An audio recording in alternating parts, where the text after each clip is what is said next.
सभी को प्रणाम। आइए आज के विषय का शुभारंभ करें। परम पूज्य गुरुदेव, वंदनीय माता जी और सभी ऋषि सत्ताओं को नमन करते हुए और उनसे प्रार्थना करें कि ये विषय, इस कठिन विषय को हम आत्मसात कर पाए। ऐसी ऐसी हमें पात्रता दें, हमारी पात्रता विकसित हो। इस भावना से गायत्री मंत्र। ओम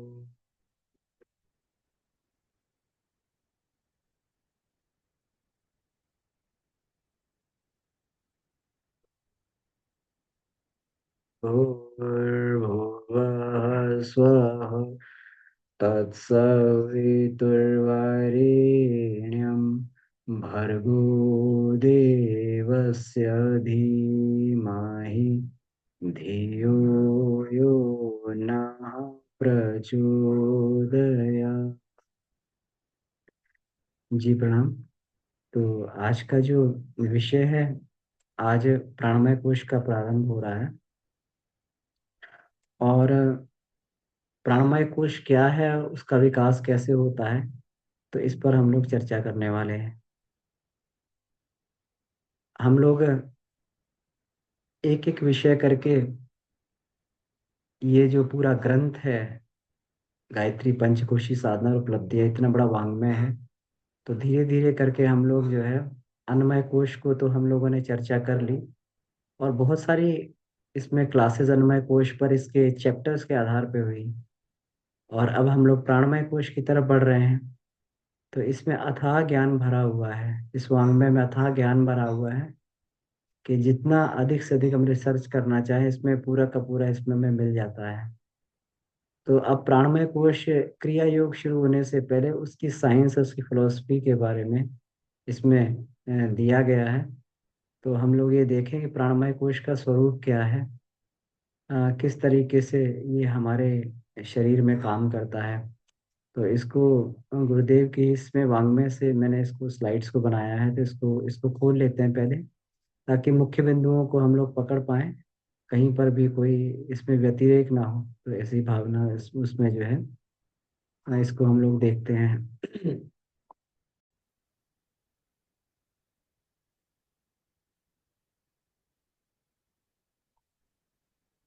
तो ये चैप्टर है प्राणमय कोश और उसका विकास।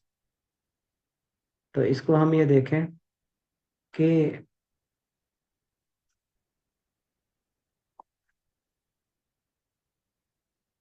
ये दूसरा आवरण है अन्नमय कोश के बाद में आत्मा का। आत्मा अपने ऊपर आवरण आवरण ओढ़ के रखता है, और इतने सघन आवरण होते हैं आत्मा के ऊपर कि उसका प्रकाश बाहर नहीं आने पाता है। ये आवश्यक भी है, क्योंकि जो आत्मा निर्लिप्त है, जो आत्मा निर्विकार है, उसको, उस आत्मा के अंदर विकार पैदा करना, उसको जो है लिप्त बनाना, तो ये कोशों का ही कमाल है। तो ये कोश भी, ये आपस में, ये चेतना की ही परतें हैं, और सघन चेतना की परतें हैं कि जो इस आत्मा को ढके और इस संसार में उसको रमण करने के लिए बाध्य करते हैं। ये कोश जब बिगड़े हुए होते हैं, तो विष की तरीके से मनुष्य को क्षति पहुंचाते हैं। और यही कोश अगर परिमार्जित हो जाए, तो अमृत बनकर मनुष्य को जीवन के, जीवात्मा को जीवन के चरम लक्ष्य तक ले जाते हैं। हम लोग जब पंचकोशीय ध्यान करते हैं, तो गुरुदेव उसमें बताते हैं, पंचकोश गायत्री के 5 मुख, पंचकोश आत्मा के पंचावरण, पंचकोश चेतना जगत के पंच प्राण, पंचकोश काया जगत के पंच तत्व, पंचकोश अंतर जगत के पंच देवता, तो हम लोग जान सकते हैं कि पंचकोश कोई सामान्य चीज नहीं है, और जो कुछ भी हमारे अंदर वो सब पंचकोश है। तो ये कोई अलग से विद्या नहीं है, ये वह विद्या है कि जिसके साथ हम परत दर परत करके आगे बढ़ते हैं, और अपने अंदर के देवताओं को, अंदर जो आंतरिक कल्प वृक्ष है, जिसको ये कहा गया है कि हम, हमारा मानसिक, हमारा अंतराल, हमारा अंतरंग ही कल्प वृक्ष है, उसको कल्प वृक्ष के रूप में विकसित करने का प्रयास हम लोग करते हैं। तो पंच प्राण भी ही ये पंचकोश है, पंच तत्व ही ये पंचकोश है। तो ये इतने समर्थ होते हैं कि उस निर्लिप्त जीवात्मा को संसार में रमण करने के लिए बाध्य कर देते हैं, और इतने समर्थ हैं कि इतना बड़ा जो इसमें, इतना बड़ा यहाँ पर संसार में जो आकर्षण है, उसको तोड़कर जीवात्मा को आत्म साक्षात्कार की ओर बढ़ने के लिए उसको उपयुक्त शक्ति और मार्गदर्शन भी देते हैं। तो ये प्राणमय कोश जो है, ये इसका दूसरा आवरण है। तो इसमें गुरुदेव कहते हैं कि अन्नमय कोश जो है, ये खाने पीने के प्रयोजन को पूरा करता है, जो शरीर से जुड़े हुए प्रयोजन है, सोने के काम को पूरा करता है। लेकिन इसके भीतर जो ऊर्जा होती है, स्फूर्ति होती है, उमंग होती है, प्राण होती है, ये जो है हमारा प्राणमय कोश है। हम लोग ये देखें कि जो हमारा कंप्यूटर होता है, तो कंप्यूटर का जो हार्डवेयर है उसको अनुमय कोश बोला जा सकता है, और जो उसमें पावर सप्लाई आ रही है, तो पावर सप्लाई जो आती है वही प्राणमय कोश है, क्योंकि उसी के द्वारा हमारा हार्डवेयर काम करता है। ये जिस मात्रा में, जिसका जितना कोश समर्थ होता है, उतना ही वो जो है पराक्रमी हो जाता है, शूरवीर हो जाता है, साहसी हो जाता है। और उसके अंदर जो चुंबक बढ़ता है, तो दूसरों का सहयोग, सद्भाव उसे अनायास ही मिलने लगता है, अनायास। उसके लिए कोई प्रयत्न नहीं करना पड़ता है।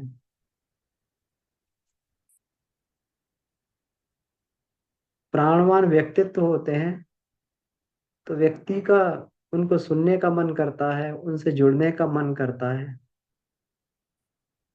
उनके साथ रहने का मन करता है, उनके सानिध्य में।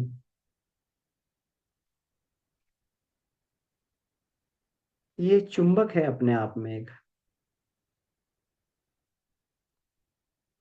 और ये ही ओजस, तेजस और मनस के रूप में जो है, ये अंतःकरण में दिखाई देता है, परिलक्षित होता है।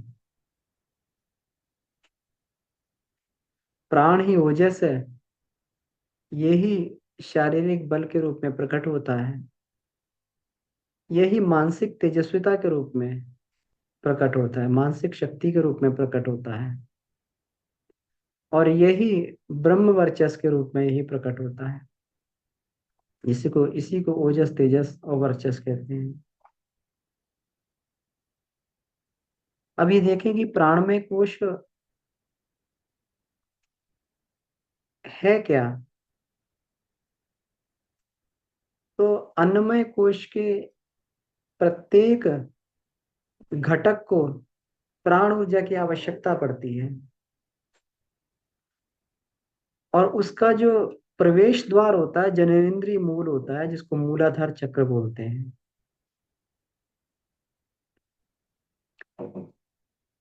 यहीं पर और यहीं से ही प्राण पूरे शरीर में अलग अलग क्रियाएं करने के लिए, अलग शरीर में अलग अलग क्रियाएं करने के लिए यहीं से प्रवाहित होता है,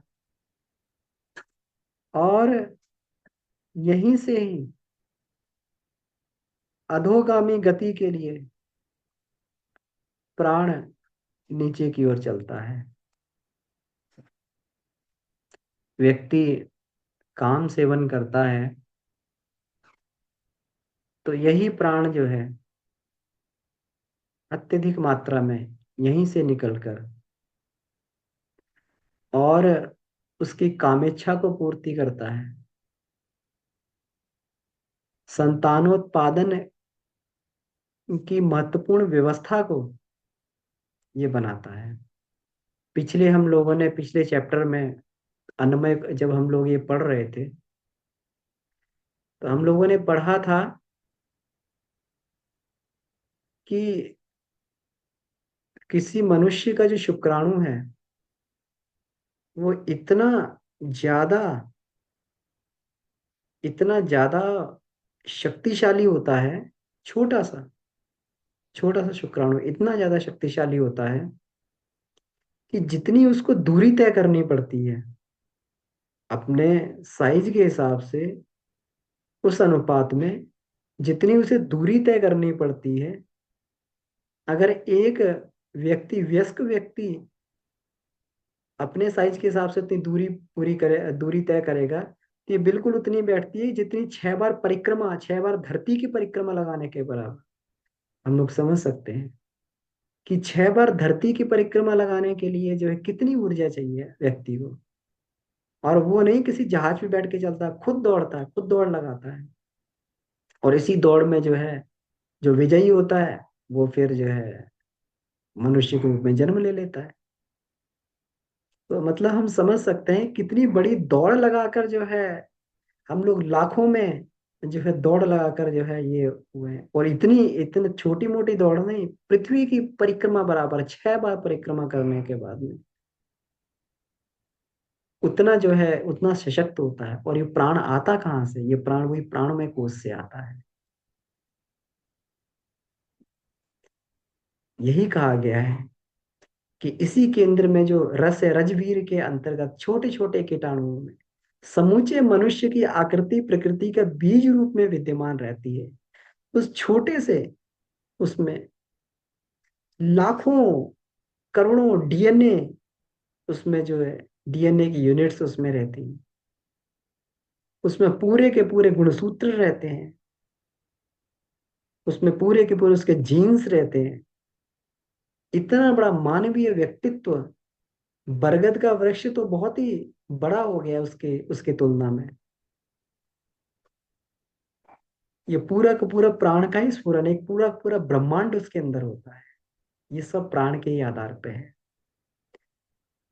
इसी प्राण के कारण जो है सरसता की विविध उमंगें उठती हैं। कला का केंद्र इसी को बोला है। सौंदर्य का बोध, उल्लास भरे भविष्य की आशा यहीं से होती है।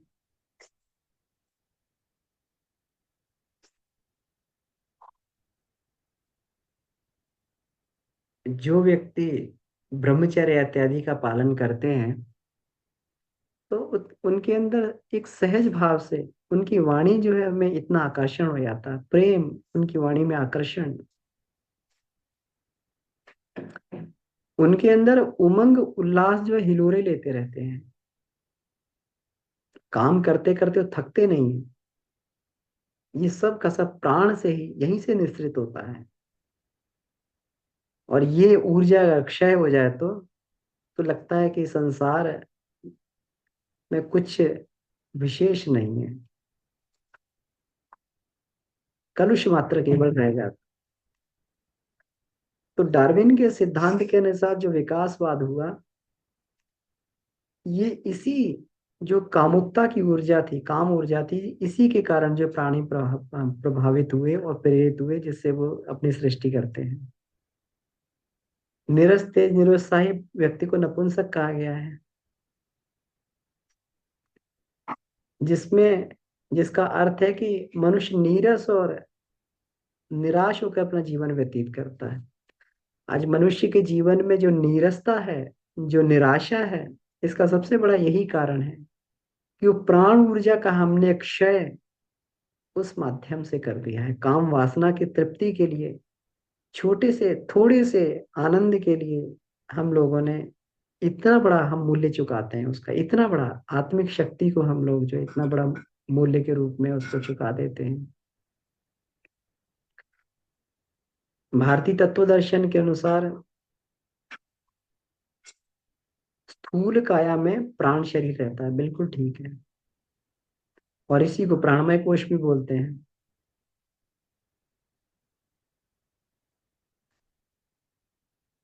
अब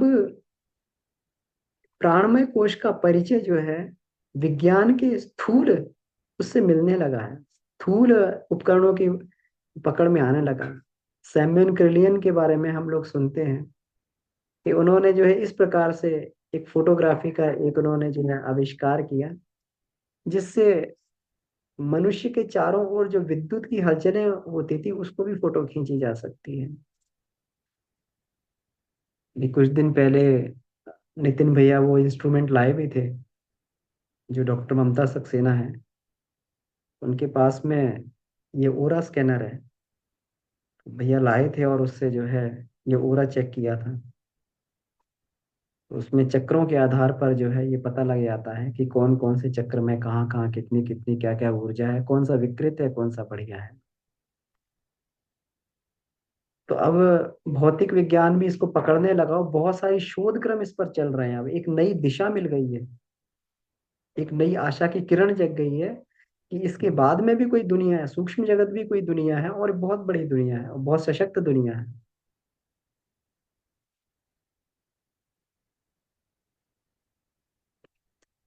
तो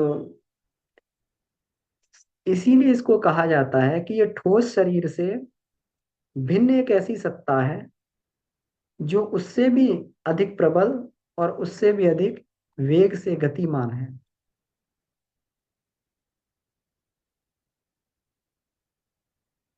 तो आज का जो भौतिक विज्ञान है उसके अनुसार 6 प्रकार की ऊर्जा मानी गई है। ताप यानी हीट, प्रकाश, चुंबक, विद्युत, ध्वनि और घर्षण फ्रिक्शन। और विज्ञान कहता है कि energy can neither be created nor be destroyed,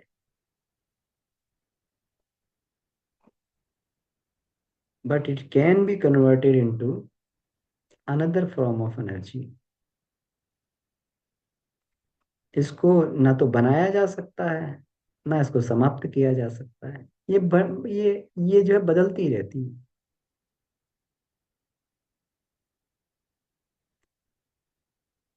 अब मनुष्य की चेतना को भी, चेतन क्षमता को भी लाइव एनर्जी के रूप में मान्यता मिल रही है। लाइव एनर्जी, चेतन चेतन क्षमता, और वो इन ऊर्जाओं की तरीके से ही है।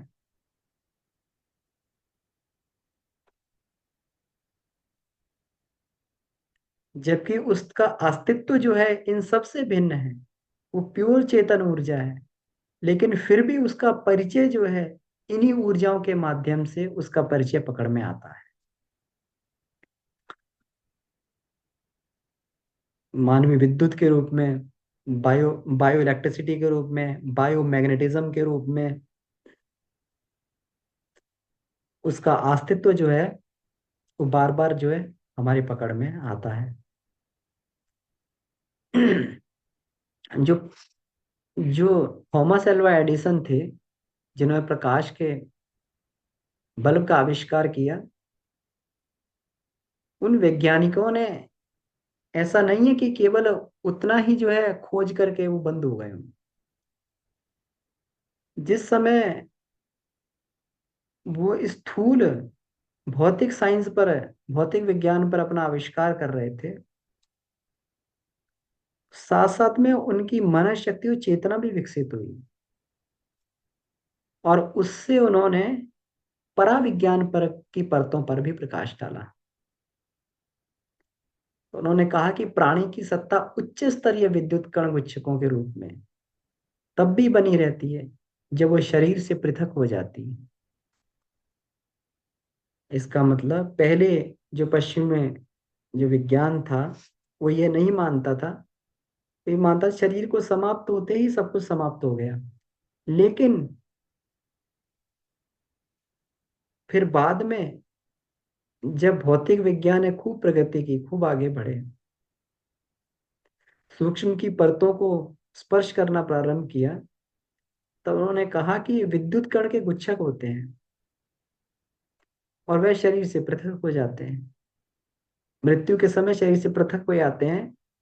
लेकिन फिर भी ये परस्पर संबद्ध रहते हैं। तो इन विद्युत कणों को, गुच्छकों को ही हम लोग प्राण की सत्ता बोल सकते हैं।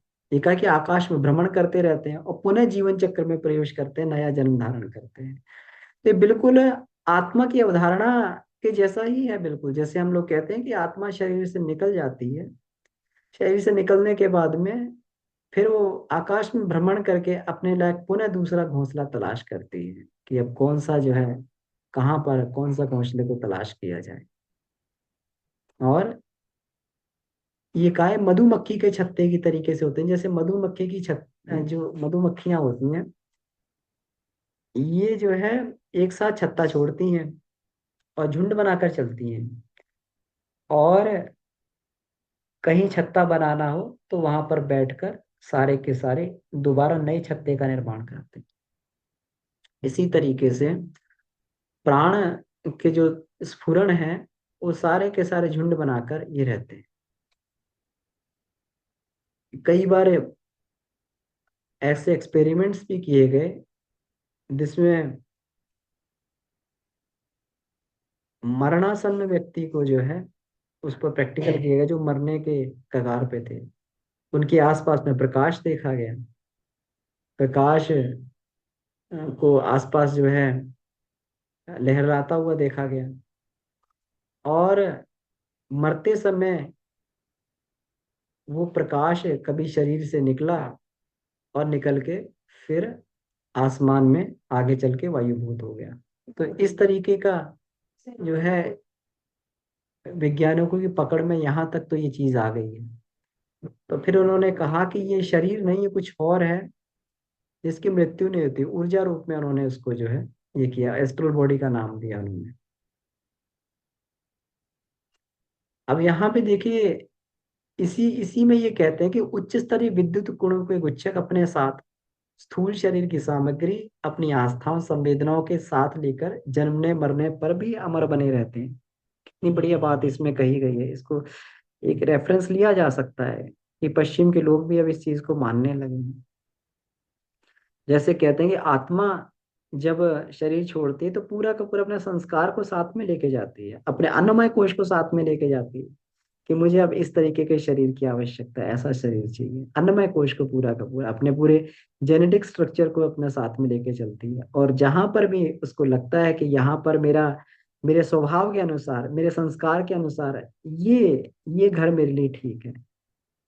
हम लोग जो है घर खरीदते हैं तो कोई जो है कोई स्टूडियो अपार्टमेंट खरीद लेता है, कोई 1 BHK खरीदता है, कोई 2 BHK खरीदता है, 3 BHK खरीदता है, कोई 5 BHK खरीद लेता है, पेंट हाउस खरीद लेता है, कोई कोई बंगला खरीद लेता है, कोई विला खरीद लेता है। तो ऐसे करके जिसको जो घर पसंद आता है वो अपने हिसाब से खरीद लेता है। ऐसे ही आत्मा को जो है जो घर पसंद आता है उसमें जाके वो प्रवेश कर जाती है। लेकिन उस समय उसके पास निर्धारण करने की बुद्धि नहीं होती है। बुद्धि नहीं होती, बुद्धि तर्क वितर्क करती है। बुद्धि उस समय उसके पास में नहीं होती है कि उस बुद्धि का प्रयोग करके कैसे जो है हम अपनी, अब ये मानो तो बुद्धिमान है ना, उसके अंदर तो बुद्धि दुर्बुद्धि दोनों ही रहती है, सद्बुद्धि दुर्बुद्धि। अब उसकी योग्यता भी नहीं है, फिर भी अपनी योग्यता के योग्यता नहीं है, फिर भी अपनी योग्यता के न होते हुए भी वो संसाधन इकट्ठे कर लेता है, दूसरों पे एनक्रोचमेंट कर लेता है। हमारी योग्यता नहीं है लेकिन फिर भी जो है तिकड़म लगा के जो है उस संसाधनों को ले लिया, दूसरों के भी हिस्से को हड़प कर लिया। ऐसा तो है, तो वही जीवात्मा उसके अंदर। तो ये कैसे हो रहा है? बुद्धि का खेल है। लेकिन बुद्धि तो यहाँ पे धरी धराई रहती, केवल संस्कार बचता है आत्मा के पास में। और संस्कार तो जड़ होता है, चित्त जड़ होता है। उसके पास तो कोई नया निर्धारण करने का कुछ है नहीं कि भाई ये नहीं है, ऐसा नहीं है कि हमारे पास पैसा तो 1 BHK का है और कैसे हम तिकड़म लगा के 4 BHK को ले लें, ऐसा नहीं होता है। वो आत्मा अपने हिसाब से, उसको सुअर की योनि पसंद आ रही तो वहीं चला जाएगा सुअर की योनि में, बंदर की योनि पसंद आ रही तो वो बंदर में चला जाएगा। उसके लिए तो सारी की योनियां तो, सबकी सब योनियां जो है बढ़िया है। कीचड़ में लौटना है तो सुअर को, सुअर की योनि में उसको आनंद आएगा, बढ़िया आएगा। मल खाना है, अगर गंदगी खानी है, मल खाना है, तो आदमी खा ही रहा है आजकल जो है, भक्ष्य भक्ष्य खा ही रहा है। अब जब भक्ष्य भक्ष्य खाना ही है तो फिर मनुष्य की योनि में क्यों रहे? तो ऐसी योनि में जाया जाए जहाँ पर जो है आराम से सड़ा सड़ाया चीज वो सब खा के, मांस और वो सब खा के, गंदगी चीज खा के, और वहां पे प्रसन्न रहा जाए। तो व्यक्ति ऐसी योनियां जो है आजीवात्मा ऐसी योनियां ढूंढ लेता है। वो रहता तो प्रसन्न है, हर हर हर योनि में जीवात्मा जो है वहां पे रसास्वादन करता है अपना। ये तो लगता है कि वो परेशान है। कोई सुअर बन के पैदा होया तो उसको कहो भाई मनुष्य योनि में आना चाहोगे, तो मना कर देगा। तुम्हारी मनुष्यों की क्या औकात है। हम जो सुअर कितना बढ़िया रहते हैं, हर जगह रमण करते हैं, कीचड़ में कितना आनंद आता है। तो वो तो जो है अपने स्वभाव के अनुसार वो करता है।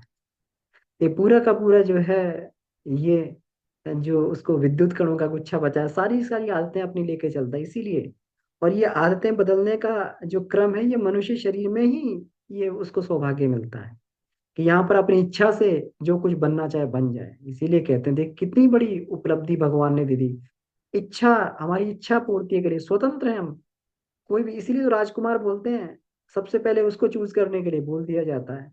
राजकुमार है भाई, ये राजकुमार है, इसको जो है जो चाहे संसार में जो पसंद हो उसको तुम चुन लो। और बाकी जीव जंतु वो तो पराधीन है, उसको तो हम जैसा चाहेंगे वैसा करवाएंगे, प्रकृति जैसा चाहेगी वैसा कराएगी। मनुष्य राजकुमार है, वो जैसा अपना चुनना चाहे चुन ले। प्यारा पुत्र है परमात्मा का। लेकिन फिर भी हम अपने दुर्भाग्य पे रोना रोते रहते हैं, अरे हम लोग इतना, हमारे पास ये नहीं है, हमारे पास वो नहीं है, हम बड़े परेशान हैं। और तो और लोग जो है उसको सुसाइड भी कर लेते हैं आके, उसमें आत्महत्या तक कर लेते हैं। ये सब प्राणमय कोश का ही ये वो है।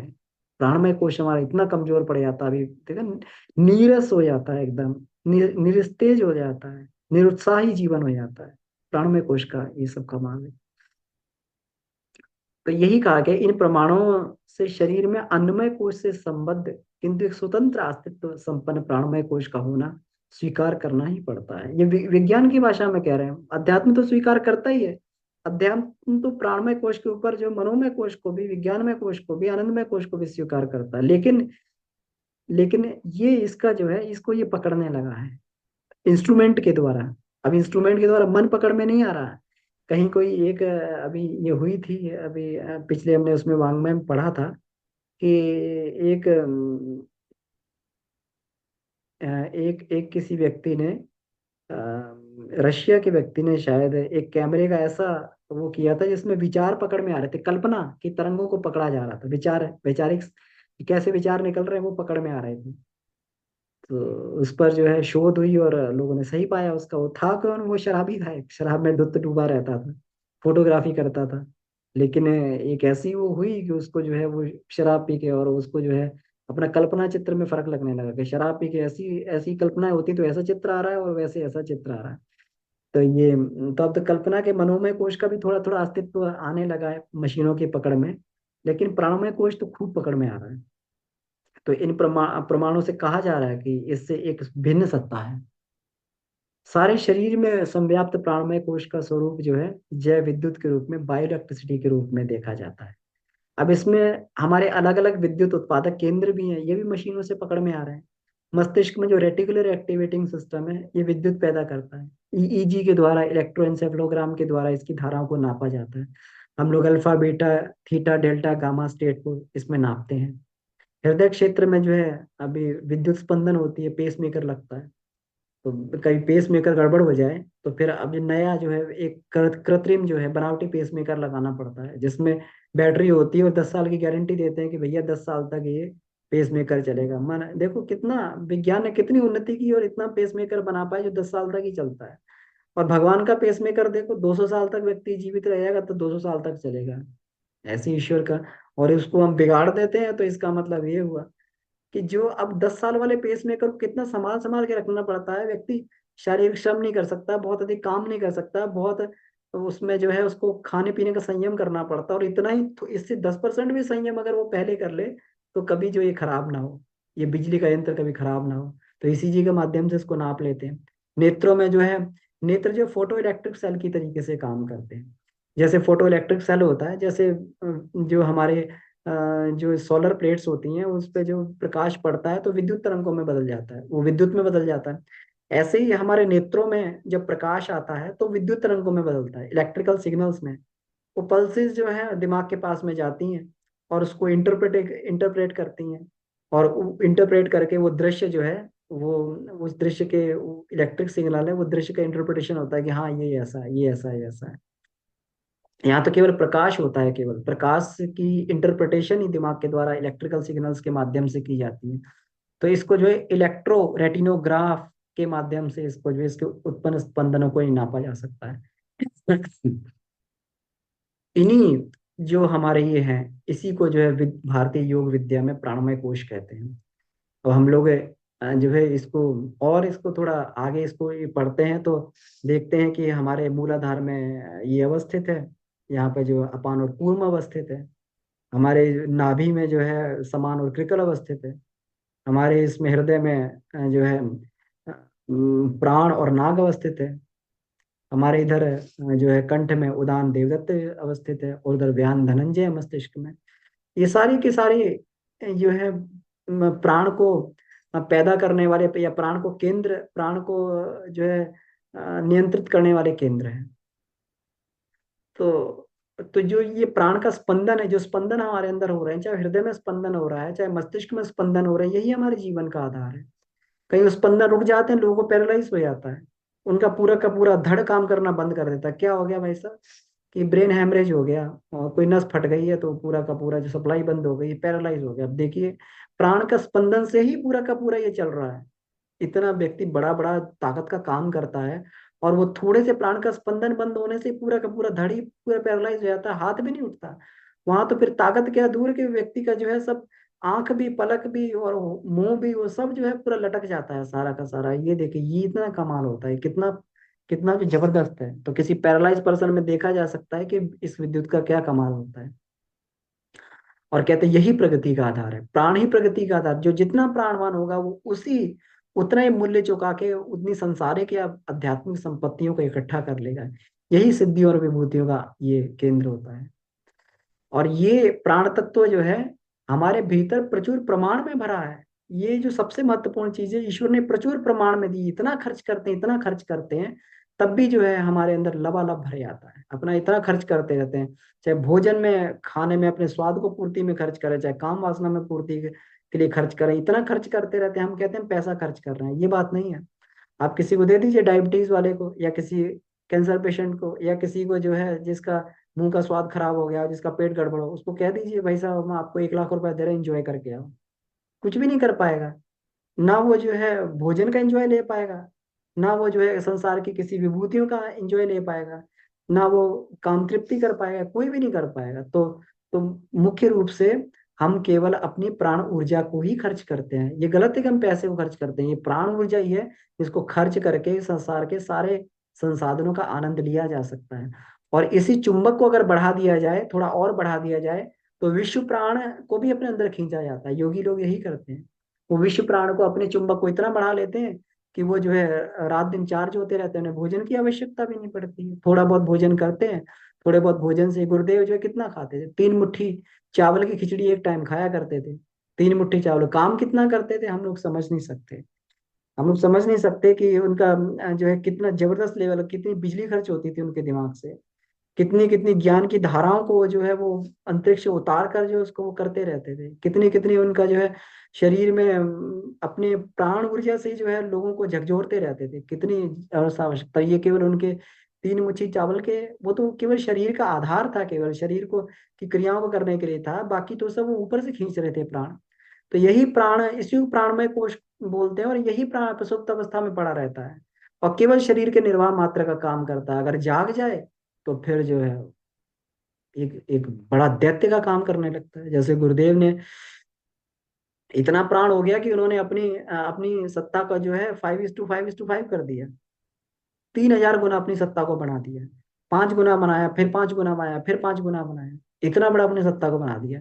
प्राण की क्षमता असीम है, असीम, इनफाइनाइट है। जैसे ऑक्सीजन कहते हैं ना, बहुत अधिक ऑक्सीजन है, तो इसी प्रकार से प्राण की सत्ता इनफाइनाइट है। केवल करना पड़ता तो प्राण की साधना करना पड़ता है, और एक सीमित दिशा में इसको जो है लेके चलना पड़ता है। तभी जो है प्रचुर मात्रा में शक्ति प्राप्त करना संभव हो पाता है। अध्यात्म शास्त्र में जो है प्राण तत्व की गरिमा से इसके पूरे के पूरे अध्यात्म शास्त्र भरा पड़ा है। ब्रह्म तुल्य माना गया है, सर्वोपरि ब्राह्मणी शक्ति माना गया है। केवल बात पड़ती है कि संयम कैसे किया जाए। प्राण के उपार्जन के का कोई बहुत बड़ा ये नहीं है, कोई बहुत बड़ा जो है इसके पीछे प्रयास नहीं करना पड़ता, उपार्जन तो होता रहता है। हम तो सोते जागते प्राण को धारण कर रहे हैं, लेकिन धारण करने के बाद जो उसका संयम करना पड़ता, नियोजन करना पड़ता, यही सबसे बड़ी बात है।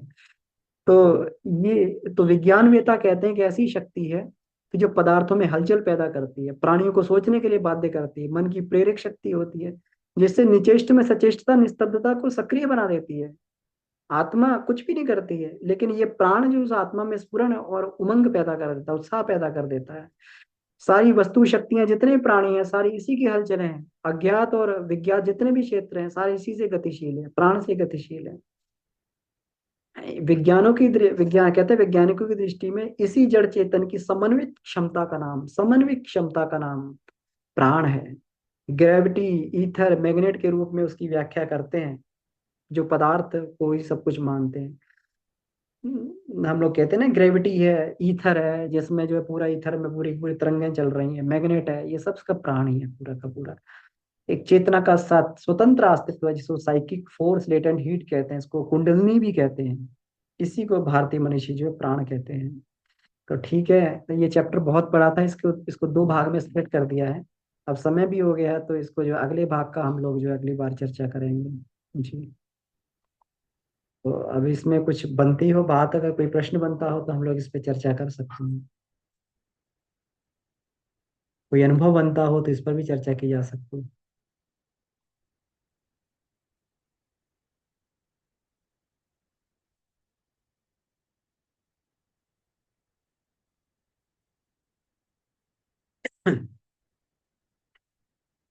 इसमें बहुत डिटेल में सारी चीजें दी हुई हैं। उसमें तो हम लोग सीधा सीधा पंच प्राणों के गायत्री महाविज्ञान में सीधा सीधा पंच प्राणों के स्वरूप को हम लोग पढ़ते हैं और देखते हैं, लेकिन इसमें बहुत डिटेल में सारी चीजें दी हुई हैं, बहुत रिसर्चेस भी इसमें दी हुई हैं। तो इस तरीके से हम लोग जो है इसको बहुत डिटेल स्टडी कर सकते हैं। ये हम लोग का सौभाग्य है कि इतने जो है हम लोग सब मिलके इसकी स्टडी कर रहे हैं, और एक दूसरे के माध्यम से ही हम लोग इसमें आगे बढ़ रहे हैं। नहीं तो जो है, अगर ये भी ना हो, अगर एक समूह ना हो, तो फिर इसमें इस विद्या में, क्योंकि बांटने से और आपस में चर्चा करने से जितना इसका लाभ मिलता है उतना और किसी से नहीं मिलता। विद्या तो बांटने से ही बढ़ती है। तो जब तक ये बांटने का क्रम चल रहा है तब तक जो है ये चल रहा है, और हम लोगों का बड़ा सौभाग्य है कि ऐसे हम लोग एक ऐसे समूह में जुड़े हुए हैं कि यहाँ पे खूब वो है, बहुत बड़ा स्कोप है। गुरुदेव ने हमें दे दिया है, केवल हमें केवल इसको करके आत्मसात करना है, इसको पचाना है केवल। सारा का सारा भोजन तैयार रखा हुआ है, इतना इतना भोजन, इतना और उच्च स्तर का भोजन रखा हुआ है, तैयार रखा हुआ है, जो कहीं नहीं मिल सकता। गुरुदेव ने पूरा का पूरा संसार की लाइब्रेरीज को पढ़ डाला, और पढ़ने के बाद में इतना साहित्य लिख दिया, बड़े उच्च स्तर का। तो बड़ा ही अद्भुत विषय है ये। और हम लोग धन्य हैं कि गुरुदेव जैसी सत्ता के साथ में हम लोग जुड़ गए। कभी कभी ऐसे समय आते हैं युग युगांतरों में, जो ऐसी गुरु सत्ताएं अवतरित होती हैं। स्वयं भगवान हमारे गुरु, परम सौभाग्य हमारा है, जो सारी की सारी आदि विद्याओं का जो ज्ञाता है भगवान शंकर, वही प्रत्यक्ष महाकाल के रूप में, गुरु रूप में जो है हमें पार उतारने के लिए आए हैं। उन्होंने अपनी जटाओं में इस वेगवान गंगा को समाहित किया, ज्ञान की गंगा को, और अलग अलग धाराओं के रूप में सुपाच्य बनाकर प्रवाहित कर दिया। और बहुत ही सौभाग्य की बात है हम सभी के लिए। तो कोई प्रश्न बनता है तो हम लोग इस पर चर्चा कर सकते हैं, या किसी भी अनुभव पे हम लोग चर्चा कर सकते हैं। अगली बार हम लोग इसके विषय में इसमें देखेंगे कि इसको किस तरीके से और हम लोग समझ सकते हैं। जो पंच प्राणों का स्वरूप है उसको शरीर की अलग अलग क्रियाओं के माध्यम से हम लोग कैसे समझें, कैसे काम कर रहा है। तो ये तो वही व्यक्ति कर सकता है जिसकी भौतिक विज्ञान में भी पराकाष्ठा हो, अध्यात्म विज्ञान में भी पराकाष्ठा हो। क्योंकि जो चीजें पढ़ने को मिल रही, हम भी साइंस के स्टूडेंट रहे हैं, लेकिन इतनी गहराई से कभी नहीं पढ़ा चीजों को जैसा गुरुदेव ने इतना प्रस्तुत किया है। खोज का एक नया आयाम मिलता है इन सब में। आज जब ये हम लोग जब पढ़ा करते थे उसमें, इसको भौतिक विज्ञान को, रसायन विज्ञान को, ये फिजिक्स केमिस्ट्री को पढ़ा करते थे, बायोलॉजी को, तो उतना गहनता से नहीं पढ़ा। लेकिन अब गुरुदेव जब इसमें देते हैं, शोध देते हैं, इसमें गुरुदेव की शोध है, तब उसमें गहराई मिलती है और उसको और अधिक पढ़ने का प्रयास करते हैं। पीजी स्तर का ज्ञान है, पोस्ट ग्रेजुएट से कम नहीं है। जो गुरुदेव ने इसमें रिसर्चेस दी हैं, जो उन्होंने इसमें साइंस के स्तर को इसमें व्याख्या की है, पोस्ट ग्रेजुएट के स्तर की व्याख्या की है उन्होंने, रिसर्च स्तर की, पीएचडी स्तर का ज्ञान इसमें उन्होंने दिया है। भौतिक विज्ञान की बात है, अध्यात्म विज्ञान की तो बात ही अलग है। तो भौतिक विज्ञान भी बड़ा जो चरम सीमा का इसमें गुरुदेव ने दिया है। तो ठीक है, अगर कोई चर्चा नहीं बनती है तो हम लोग फिर यहीं आज की कक्षा को समाप्त कर सकते हैं, और फिर हम इसके जो नेक्स्ट पार्ट में हम लोग मिलेंगे। जी विभा दीदी, दी प्रणाम। जी भैया प्रणाम। आप जितना पढ़ाए भैया तो हमें यही समझ में आया। आप हमें अच्छे से समझाइएगा, लेकिन हम जहां तक पकड़ पाए आपकी दी हुई ज्ञान को, हम जहां तक अपने उतारने का और प्रयत्न कर रहे हैं कि और हमारे अंदर प्रवेश हो जाए। तो भैया जितना भी जो शब्द है, जैसे इस आधार पे हमने अपने अंदर प्रमाणित किए कि हम संस्कार लेकर आए हैं और संस्कार लेकर ही जाएंगे, है ना भैया। तो इसका मतलब है कि जितने भी आप शब्द पढ़ाए, तो जो प्रकाश है तो प्रकाश भी हम अपने अंदर ले रहे हैं, तो उस सारे शब्दों में जिसको जिसको हम लेना चाहते हैं, तो उसमें भी प्रकाश आ जाए, तो उसको भी प्राण ही कहते हैं ना भैया। जी दीदी, पहली बात तो देखिए, ये ज्ञान पूरा गुरु जी का दिया हुआ है। तो हम जी तो केवल एक जैसे भापू होता है, स्पीकर होता है, बोलता है, तो वही वही है। तो ये गुरु जी का ही ज्ञान दिया हुआ है। और दूसरा, जो आप ये कह रहे हैं कि ये प्रकाश, ये सब प्राण का ही प्रकाश है। जो भी हमारे अंतःकरण में प्रकाश होता है, ये सब प्राण के कारण ही होता है। जब प्राण, जब ओज बनता है फिर तेज बन जाता है, तो तेज प्रकाश के रूप में ही प्रकट होता है। अब ज्ञान के रूप में जब प्रकट होता है, तो तेज, तेज को ही जो है ये प्रतिभा बोलते हैं, है ना। जब हमारे अंदर कहते हैं ना कि कोई ज्ञान अर्जन के बाद में हमारी प्रतिभा विकसित होती है, तो प्रतिभा भी प्राण है। गुरुदेव कहते हैं ना कि प्राणमय कोश तेजस्वी। तेजस क्या है? प्रतिभा, पराक्रम और साहस।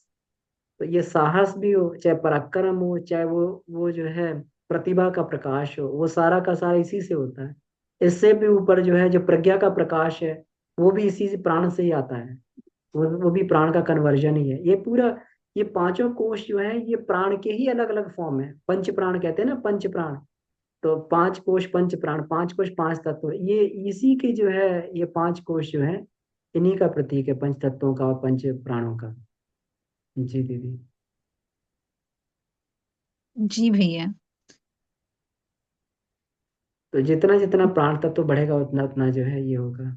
जी मोहन जी, भाई साहब, जी भैया प्रणाम, धन्यवाद। प्रणाम। जी जी जी हाँ मोहन भैया, भैया। अपने आप को अनम्यूट कर लीजिए आप। जी जी भाई साहब प्रणाम। भाई साहब प्रणाम। भाई साहब इसमें जो प्राणों का जो शरण को जो है सबसे ज्यादा जो है काम वासना में ही जाता है, मतलब उसका ही जो मूलाधार का पिछली बार पिछली क्लास में जो है आपका एक क्वेश्चन रहा था भैया, कि उसको जो है पति पत्नी के संयोग से जो है उसको कैसे जो है क्या उसमें बनाया, मतलब क्या किस तरह से उससे बचा जाए, या मतलब कितना उसमें जो है संयम से क्या तरीका हो सकता है कि उसका मतलब हमारा पति पत्नी का भी वो संयोग बन जाए और जो प्राणों का शरण भी रुक जाए। तो भैया उसमें जो है ये काम वांग में नंबर 15 में हमें मिला कि जो है जो गुरु जी ने जो है उसमें लिखा हुआ है कि जो है देखिए प्राणों का जो मन कैसे जो उसमें उसका उदाहरण दिया भैया घी बनाने का, मक्खन का, कि जो जो हमारा जो आवेश होता है, जो मतलब जिस तरह से मक्खन आ जाता है, तो प्राणों का मतलब जब हम आवेश, उस समय जिस समय आवेश आता है, तो उस समय भैया ये था कि उसमें जो है उसको आवेश को जो है, मतलब अगर हमने बचा लिया तो वो प्राण जो मक्खन है, क्योंकि मंथन करने से वो बनता है, क्योंकि पूरे शरीर में तो भैया वो होता नहीं है। भैया आपका यही प्रश्न था ना भैया? जी जी भैया जी। तो उसमें दिया था कि जो है पति पत्नी का वो संयोग तो बनते ही हैं, साथ में ऐसी स्थिति बनती है क्योंकि अग्नि है वो, तो जो है काम वासना उसका बड़ा, मतलब उस पर कंट्रोल करना है। जब तक ऊपर का चक्र, बाबूजी से भी हमने पूछी थी कि जब तक ऊपर का मतलब आज्ञा चक्र आत्मबोध की स्थिति नहीं बनती, तब तक तो उस पर कंट्रोल हो ही नहीं सकता। उससे पहले ये है कि बाबूजी भी जो है ज्यादा जोर नहीं दिया हम लोगों को, इतना नहीं कि जो है ऐसा कुछ नहीं है, आप आराम से जो है जीवन व्यतीत कीजिए, इसमें कोई चिंता करने वाली बात नहीं है। लेकिन फिर वांग में 15 नंबर में मिला कि जो हमारा जो मंथन, मतलब मक्खन जो आता है वो आवेश से आता है, मतलब उस आवेश को अगर आपने जो है उदासीन भाव को दिया, गुरुदेव ने उसमें बताया कि उस समय आप उदासीन भाव से, क्योंकि फिर मन पे वो संस्कार नहीं पड़ेगा, उसका संस्कार फिर हल्का हो जाएगा धीरे धीरे धीरे धीरे। तो वो जो है एक आंशिक रूप से ब्रह्मचर्य का पालन भी हो जाएगा, और गृहस्थ जीवन जो है वो उसमें से बनता रहेगा, मतलब गृहस्थ जीवन में अगर हम हैं तो उसमें आंशिक रूप से जो है वो दिया है। तो उसमें वही है कि उदासीन भाव रहा जाए उस समय जो है भैया, उस समय जो है मतलब मंथन वाली स्थिति से बचना है, क्योंकि मंथन से ही जो है वो वीर्य उत्पन्न होता है, क्योंकि पूरे शरीर में अगर ढूंढा जाए तो वो मिलने का नहीं। लेकिन जब मंथन अंदर एकदम आवेश का मंथन चलता है तो उससे उत्पन्न होता है वो। तो उस समय अगर हमारी मन स्थिति उस समय अगर उदासीन भाव में आ गई, तो उदासीन भाव में एक शारीरिक क्रिया तक रही, मतलब शारीरिक क्रिया तो करी उसमें, जो है पूज्यवर ने उसका उदाहरण भी दिया वैश्या का, कि वैश्याएं जो है ये इसी तरह का जो है मतलब अपने स्वास्थ्य की रक्षा करती हैं, उसको उदाहरण भी दिया है। तो उसमें यह है कि उस समय जो है शारीरिक क्रिया भर रह जाए उदासीन भाव से, और मन पे वो संस्कार फिर नहीं पड़ेगा वो, नहीं तो ये संस्कार तो हमारा जन्म जन्मांतर से चला आ रहा है, और आगे का संस्कार कम होता चला जाए। तो भैया ये एक वो बताया था गुरुदेव ने विधि। जी जी जी भैया, भैया। बहुत बहुत धन्यवाद। जी, जी। आभार। जी विपिन भैया, आपका हैंड रेज है। जी। जी भैया प्रणाम। प्रणाम भैया।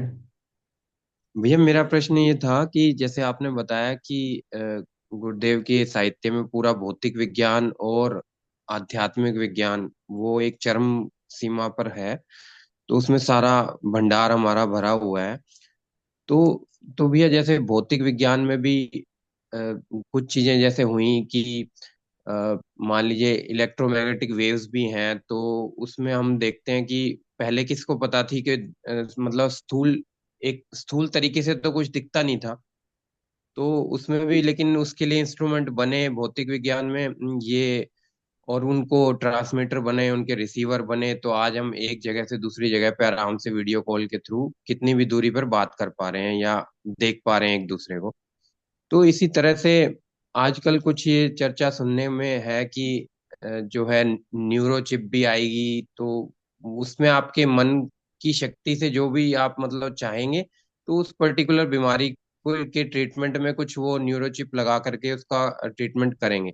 तो मैं ये जानना चाह रहा हूँ कि इसी तरह से क्या मन की तरंगों को पकड़ने के लिए भी फिर इंस्ट्रूमेंट बन सकते हैं कि जो हम मन से चाहेंगे उसी, एक एक तरह से आपने ये बोला था कि ये जो प्रयोग है ये आध्यात्मिकी की प्रयोगशाला में ये अपने शरीर पर ही हो सकते हैं, बाहर नहीं हो सकते।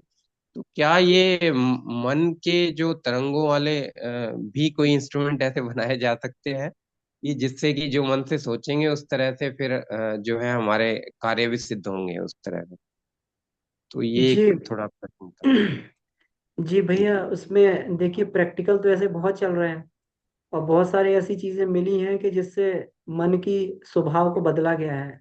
हम्म। जैसे हम लोग इसी में आगे पढ़ेंगे, तो हमारे मस्तिष्क में जो जो फ्रंटल लोब होता है, तो वहाँ पर एक इलेक्ट्रिक पट्टी होती है वहाँ पर। तो उसमें जो है कुछ हेर फेर करके व्यक्ति के स्वभाव को बदलने का प्रयास किया गया है वहां पर, इलेक्ट्रिकल हम्म सिग्नल्स के माध्यम से, क्योंकि न्यूरॉन्स जो होते हैं वो यही इम्पल्सेस होती हैं, उसी को भेज के जो है संदेश देते हैं। तो किया गया, लेकिन ये इतना ज्यादा कॉम्प्लेक्स है कि इसमें किसी को कोई भी क्षति भी हो सकती है, क्योंकि जहाँ पे अरबों न्यूरॉन्स हैं, वहाँ एक न्यूरॉन्स के कहीं कुछ गलत होने से शरीर में क्या प्रभाव पड़ेगा। तो अभी इसको वैज्ञानिक इसमें ढूंढ तो रहे हैं, लेकिन इसको ये नहीं कर पा रहे इसको कि किस तरीके से इसको उपयोग किया जाए या कोई ऐसा, क्योंकि उन्हें भी डर लगता है कि इसमें छेड़छाड़ नहीं करने से फिर इसमें कहीं कोई ऐसा ना हो जाए कि ये बिल्कुल ही व्यक्ति परमानेंट रूप से कोई विक्षिप्त स्थिति में पहुंच जाए। क्योंकि हम्म ये अभी सुपर कंप्यूटर भी इतना वो नहीं कर पा रहा है अब कि उसको जो है इतना कैलकुलेशन, इतनी लंबी कैलकुलेशन कर पाए जितना हमारा जो मस्तिष्क करता है कैलकुलेशन। तो उतना जो हमारे सबकॉन्शियस माइंड में चल रहा है, लेकिन फिर भी प्रयास तो चल रहे हैं, कुछ कुछ थोड़े थोड़े प्रयास हुए भी हैं। कुछ इलेक्ट्रिकल सिग्नल्स के देने के माध्यम से जो है कुछ जीव जंतुओं की उनकी प्रवृत्ति को बदल दिया गया है ना, चूहों की हम्म प्रवृत्ति को बदल दिया गया। लेकिन फिर जो है वो दोबारा उसमें आ गए। तो मनुष्य पे अभी ये प्रयोग जो है जो हो रहे हैं, ये चेतना के द्वारा ही हो रहे हैं। जो मेस्मेरिज्म होता है और ये हिप्नोटिज्म होता है, उसके माध्यम से जो है उसको करके हिप्नोटाइज करके और फिर उसको उससे जो मर्जी काम करवा लेना। तो ये मानसिक शक्ति से ही हो रहे हैं। तो इसमें जो है भौतिक शक्ति तो कितना काम कर सकती है, अभी उतना सफल भी नहीं हो पा रही है। लेकिन मानसिक शक्ति से तो ये प्रैक्टिकल हो ही रहे हैं। किसी के ऊपर भी जो हिप्नोटाइज उसको कर दिया जाए तो उसको अपने विचारधारा के अनुसार उससे कुछ भी काम करवाया जा सकता है। जी और हमारे ऋषि मुनि लोग जो अपनी क्योंकि उसमें कोई वो भी नहीं है, क्योंकि चेतना बहुत इंटेलिजेंट होती है। वो जो है किसी भी लेयर पे जाके काम कर सकती है, वो बिल्कुल एकदम जो है डीएनए तक जाके वहां पर अपना काम कर सकती है, वो इतना इंटेलिजेंट है। तो इसलिए अपनी मन शक्ति के द्वारा तो कुछ भी किया जा सकता है, कहीं पर भी हेर फेर भी किया जा सकता है। लेकिन भौतिक विज्ञान की क्षमता भी बहुत सीमित है। तो जी इसलिए वैज्ञानिक लोग इसको छेड़छाड़ करने से भी अभी डरते हैं। हम्म जी जी जी। जी ठीक है जी। जी, तो अब धन्यवाद। जिसके जो भी हाँ भैया परिणाम आएंगे इसके हम रिजल्ट्स तो देख सकते हैं। रिजल्ट तो हो सकता है कि रिजल्ट जो है किस प्रकार से हम लोग देख पाए कि कोई व्यक्ति अगर निकृष्ट चिंतन कर रहा है, कोई या व्यक्ति अच्छा चिंतन कर रहा है तो उसके कैसे वेव्स निकल रही हैं, क्या निकल रहा है। लेकिन हम्म, उसको हेर फेर कैसे करना है, इसमें अभी जो है अभी टाइम है अभी। अब कैसे हो पाएगा ये, विज्ञान कैसे कर पाएगा, ये तो आगे का विषय है भैया। जी जी जी धन्यवाद बहुत। जी, धन्यवाद भैया। अनीता दीदी। हाँ, प्रणाम भैया, सबको जी प्रणाम। प्रणाम। प्रणाम दीदी। एक बात हमको यहाँ कहना है, मोहन भैया ने जो बातें कही गुरुदेव की वो सही है, वो हमको भी पता है। लेकिन एक बात और है, वाङ्मय नंबर 15 में गुरुदेव ने लिखा है कि प्राण उच्च से नीचे की ओर फ्लो करता है, यानी कि उसमें विवाह बंधन की बात है कि जोड़े ऐसे बनाए जाने चाहिए जो जो दोनों बराबर के हों, नहीं तो जिसका ऊपर का प्राण होता है वो नीचे की ओर, मतलब सात्विक जो है वो तामसिक के साथ अगर ये संबंध करता है तो उसमें तामसिकता की गुण आने लगता है। और इसके अंतर्गत वो गुरुदेव ये भी लिखते हैं कि यही वजह है कि वेश्याएं जो हैं इतने संबंध बनाने के बावजूद वो उनका चेहरा शरीर सारा कुछ खिला रहता है, क्योंकि वो प्राणों को चूसती हैं। और दूसरे जो सामान्य जो स्त्रियां होती हैं या गृहस्थ में और स्त्रियां इस तरह की रहेंगी तो वो रोग बीमारियों के घर बन जाती हैं, वैसे पुरुष रोग बीमारियों का घर बन जाते हैं, लेकिन वो नहीं बन पाती हैं। तो जब अम, वेश्याएं जो हैं वो उदासीनता के भाव से अपने को प्रखर बनाती हैं, तो दूसरों का प्राण चूसने वाली बात फिर ये कैसे संभव हो पाता है कि वो दूसरे का प्राण भी चूसती हैं। इट मीन्स कि वो प्रखर प्राण वालों का प्राण अपने में समाहित कर लेती, ये फिर कैसे होता है? ये ऐसे संभव होता है दीदी कि जो भी जिस प्रकार से अगर जिसमें अधिक प्राण है हमेशा उसको हमेशा क्षति होती है। पोटेंशियल का नियम है ना कि जितना पोटेंशियल अधिक होगा तो हाई पोटेंशियल से लो पोटेंशियल की तरफ ही प्राण बहता है। तो अब उसमें जैसे ये देखा जाए, युवा लोग होते हैं वो पूरा प्राण से लबालब भरे हुए हैं, है ना। तो जब युवा लोग ही इसमें अधिक ये वैश्यागमन करते हैं तो उनका प्राण जो है फिर उसमें संचारित हो जाता है। पति पत्नी में भी जिसका प्राण अधिक होगा वो हमेशा घाटे में रहेगा, और जो लो प्राण वाला रहेगा वो हमेशा फायदे में रहेगा। क्योंकि ये ट्रांसफर हो जाती है ऊर्जा जो है, जैसे ये तो बड़ा ही सामान्य सा सिद्धांत है, पोटेंशियल वाला जो है हाई पोटेंशियल से लो पोटेंशियल चलता है। इसमें भी जो गुरुदेव ने ये उदाहरण दिया है कि जो अधेड़ उम्र के होते हैं जो होते हैं वो अपने जो है इसमें युवतियों से या उनसे जो है ये शादी करते हैं, छोटी उम्र की लड़कियों से शादी करते हैं। उनका भी उसमें जो नारी पक्ष होता है उसको घाटा होता है, और वो जो उनको उस पक्ष को फायदा होता है, क्योंकि उसमें अधेड़ में तो प्राण कम हो गया, और जो युवाओं में भी प्राण अधिक होता है ना। तो ऐसे करके जो है हमेशा जो बड़े प्राण वाला है वो घाटे में रहता है, जो कम प्राण वाला है उसको फायदा होता है हमेशा। तो ये सिंपल ऊर्जा है तो पोटेंशियल का फर्क पड़ता है इसमें। जी नितिन भैया जी। जी जी भैया प्रणाम। बिल्कुल। दीदी ने बहुत अच्छा प्रश्न पूछा और आपने भी काफी उसका अच्छा उत्तर दिया आपने। भैया इसमें ना एक पक्ष भैया हमारे अनुभव में और आता है कि जो है अगर जैसे कि हमने जो है काम भाव से जब जब जो है जब स्त्री और पुरुष दोनों मिलते हैं तो उस अवस्था में जो है दोनों की जो है स्थिति क्या है, क्योंकि कुछ ऐसा अनुभव भी आता है कि जब संभोग जब होता है तो उसके बाद जो है कुछ लोग तो जो है अपने आप को जो है ना काफी क्षरण महसूस करते हैं, उनके अंदर ऊर्जा की काफी कमी हो गई है। और कुछ लोग जो है प्राण शक्ति का भी अनुभव करते हैं, उनको लगता है कि आज तो पता नहीं हमें क्या मिल गया हमें।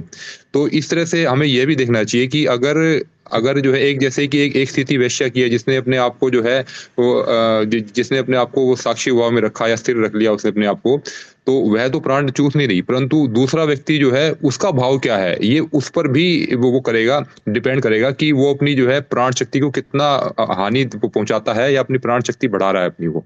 तो और ज्यादातर जो जो लोग जो है इस क्रिया में हैं, जो जो वैश्यगमन में हैं, तो उनका जो है एक भाव तो ये तो श्योर है कि जो है वो चाहते हैं कि इस आनंद को अधिक समय तक जो है हम ग्रहण कर लें हम। तो यानी कि उनका जो है उनके अंदर क्षरण होने की संभावना अधिक है, क्योंकि उनका भाव ऐसा है। तो भाव के अनुरूप जो है हमारी जो है प्राण शक्ति जो है वो घटेगी या बढ़ेगी। अगर हमारा जो उच्च श्रेणी का भाव है, अगर हमें जो है एक अच्छी संतान पैदा करने का भाव है, तो उस अवस्था में जो है वह संभोग हमें जो है ऊर्जा भी दे करके जाएगा और हमारी जो है और हमें जो है गिरने भी नहीं देगा हमें वो। परंतु हमारे सिर्फ अगर हमारा जो काम वासना जो है सिर्फ जो है निचली श्रेणी में ही फंसी हुई है हमारी, कि बस आनंद मौज मस्ती तक फंसी हुई है हमारी, तो उस अवस्था में जो है वो वह प्राण का क्षरण महसूस करेगा ही करेगा वो। जी धन्यवाद। जी भैया बहुत बहुत धन्यवाद। बिल्कुल, तो ये जो भैया का ये आया ना, ये बिल्कुल हमको मनोनुकूल लगा, क्योंकि हाँ, समय होता जा रहा वो है जो, तो समय की मर्यादा को भी हम लोग ध्यान में रखें, हाँ क्योंकि ठीक है, 8:40 का समय हो गया है। तो इसलिए जो, क्योंकि ये चर्चा बहुत लंबी है, ये विषय इतना ज्वलंत है कि इसमें बहुत सारी चर्चा हो सकती है, लेकिन समय की बाध्यता हम सभी लोगों के साथ में है। जी इसीलिए हम पहले ही जो है प्रयास करते हैं कि हम लोग जो है कम से कम पहले से ही चर्चा में आ जाएं। तो ये दीदी आप कुछ कह रही थी जी। नहीं नहीं भैया, सही, वो हमको लगा बिल्कुल सही बात है, क्योंकि वो लोग जैसे हैं, जिस पेशे में हैं, तो उनको अपना ड्यूटी लगता है, लेकिन जो उनके साथ संबंध बनाने के हैं वो एक भाव के तहत आनंद लूटने के लिए गए हैं। तो जो भाव रहता है उसे प्राण का क्षरण हुआ, वो तो ड्यूटी कर रही है तो उसको मिल गया है, क्योंकि वो बस निर्लिप्त होके उसको करना है तो करना है। तो इस हिसाब से वो प्राण फिर उसमें हमको लगता है ट्रांसफर हो जाता है। जी ये भैया, बिल्कुल इसमें सिंपल एक विज्ञान लाइन है। है बस, जो गुरुदेव की लिखी हुई लाइन है, एक लाइन, कि प्राण का संबंध, जो मैं वही पढ़ रहा हूँ, प्राण का संबंध भावनात्मक उफान से है। तो भावनात्मक उफान ही है वो, मतलब गुरुदेव ने भी लिखा हुई है ये बात। बिल्कुल बिल्कुल। जी जी जी। हाँ, तो उसी भावनात्मक उफान को हम लोग पोटेंशियल बोलते हैं। तो ठीक है। तो आइए इसी के साथ में हम लोग जो है आज की कक्षा को ही समाप्त करते हैं, और फिर जो है हम लोग आगे हम लोग जुड़ेंगे, और शाम को भी होता है, हम इस विषय पे शाम को भी चर्चा कर सकते हैं। तो जी भैया एक चलिए। मिनट, प्रणाम बताइए। सभी जी को। प्रणाम। ये नितिन भैया का क्लास कौन सा लिंक है त्राटक का? नाम उस रविवार को ढूंढते रहे, नहीं मिला। अच्छा जी अच्छा। जी, वो दीदी पंचकोश वाला ही है, वो पंचकोश वाला जिसमें ना बाबूजी की क्लास आती है ना, उसी में ये कंटिन्यू हो रहा है। 9 बजे से। जी दीदी। जी, प्रणाम, बहुत बहुत धन्यवाद। बहुत बहुत आभार हम सभी लोग, आप सभी लोगों का। आइए इसी के साथ में परम पूज्य गुरुदेव वंदनीय माता जी को, कि इतने बढ़िया समूह में हम लोग जुड़े हुए हैं कि सबके विचार हम लोग को सुनने को, अनुभव सुनने को मिलते हैं। तो इसी के साथ उनका आभार व्यक्त करते हुए शांति पाठ करते हैं। ओ